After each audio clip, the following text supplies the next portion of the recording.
মৰাণ বামুণবাৰীত ৰাজপথতে দাও দাওকৈ জ্বলি উঠিল যাত্ৰীবাহী টাটা মেজিক। কথমপি প্ৰাণ ৰক্ষা চালকসহ 10জনকৈ যাত্ৰী।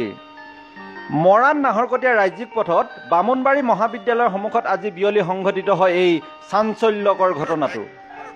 বামুণবাৰীৰ পৰা 10জনকৈ যাত্ৰী লৈ মৰাণ অভিমুখে আহি থকা টাটা মেজিকখনৰ চলন্ত অৱস্থাতে প্ৰচণ্ডভাৱে ধোঁৱা নিৰ্গত হ'বলৈ ধৰে।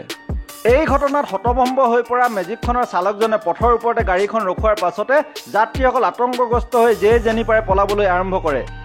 কিছু মুহূৰ্তৰ পাছতে পথৰ ওপৰতে দাও দাওকৈ জ্বলি উঠে টাটা মেজিকখন।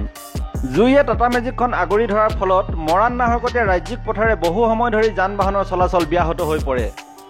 ঘটনাৰ খবৰ পোৱাৰ পাছতে অগ্নি নিৰ্বাপক বাহিনী ঘটনাস্থলীত উপস্থিত হৈ অগ্নি নিৰ্বাপন কৰে যদিও ইতিমধ্যে সম্পূৰ্ণৰূপে জ্বলি যায় টাটা মেজিকখন। ঘটনাটো মানে গাড়ীখন মানুহ তুলি পিনে বাউণ্ডেৰীটো মৰাণ আহি আছিলে। হোৱাৰ কাৰণে হঠাৎ অলপ দূৰ বাউণ্ডেৰী ষ্টেণ্ডৰ পৰা ওলাওঁতে কিবা শ্বৰ্ট চাৰ্কিট হ'ল নে কি কৈছে, ধোঁৱা ওলালে জ্বলি গ'ল আৰু সেইটোৱে আমি দেখাত আৰু শুনাত। নাই কোনো আহি হোৱা নাই, জ্বলি গ'ল গাড়ী। মানুহখিনি নামি দিলে মানে জ্বলাৰ আগতে, ধোঁৱা ওলাওঁতে নামি দিলে আৰু মানে এই শ্বৰ্ট চাৰ্কিট হ'ল নেকি কৈছে, মানে ৱায়াৰিঙৰ। বামুণবাৰীৰ পৰা মৰাণ অভিমুখে গৈ থকা ৰঙা মেজিক গাড়ীখনত শ্বৰ্ট চাৰ্কিট হোৱাৰ বাবে জুই লাগে আৰু সকলো যাত্ৰী আপোনাৰ প্ৰাণ ৰক্ষা পৰে আৰু বৰ্তমান পৰিস্থিতি শান্ত আৰু ফায়াৰ ব্ৰিগেডে আপোনাৰ জুই নুমত।